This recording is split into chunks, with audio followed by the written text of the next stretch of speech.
Daily. Taste the Daily.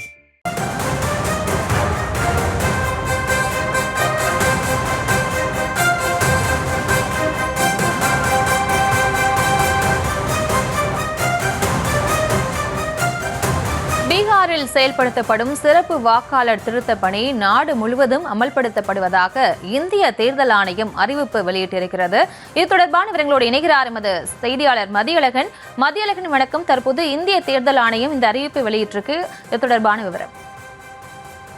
Bihar மாநிலத்தில் வாக்காளர் பட்டியல் சிறப்பு தீவிர திருத்தத்தை தயாரிக்கும் மனுக்கு எதிராக உச்சநீதிமன்றத்தில் மனுக்கள் தாக்கல் செய்யப்பட்டிருந்தன.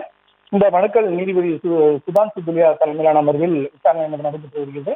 மனுதாரர்கள் தரப்பில் மூத்த வழக்கறிஞர்கள் கோபால் சங்கர நாராயணன் மற்றும் கபில் சிபில் ஆகியோர் ஆஜராகி தங்களது வாதங்களை முன்வைத்திருக்கிறார்கள். அதில் பீகாரில் தேர்தல் நெருங்கும் நிலையில் இப்படிப்பட்ட ஒரு நடவடிக்கையில் தேர்தல் ஆணையம் ஈடுபட்டிருப்பதாகவும், மேலும் ஒரு குடியுரிமையினுடைய அந்த குடியுரிமையை நிரூபிப்பது என்பது மத்திய அரசு தான் அதனை முடிவெடுக்க முடியும். ஆனால் இந்த விவகாரத்தில் தேர்தல் ஆணையம் இந்த நடவடிக்கையை மேற்கொண்டு வருவதாக தெரிவிக்கப்பட்டிருக்கிறது.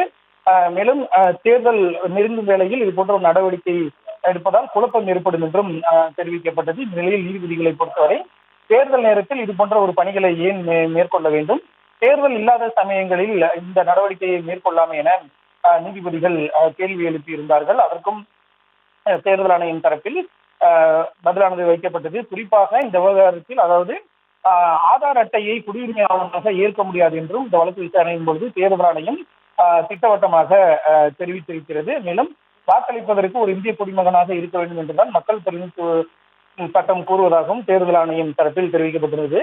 மேலும் இந்த நடவடிக்கை என்பது பீகார் மட்டுமல்ல நாடு முழுவதும் பின்பற்றப்பட உள்ளதாகவும் தேர்தல் ஆணையம் தெரிவித்தது. இதனையடுத்து இந்த வழக்கினுடைய விசாரணை உணவு இடைவேளைக்கு பிறகு தொடரும் என்று நீதிபதிகள் தெரிவித்திருக்கிறார்கள். இதனையடுத்து மீண்டும் இந்த வழக்கினுடைய விசாரணையானது பிற்பகல் 2 மணிக்கு தொடங்க இருக்கிறது. விவரங்களுக்கு நன்றி மதியழகன். Taste the Daily.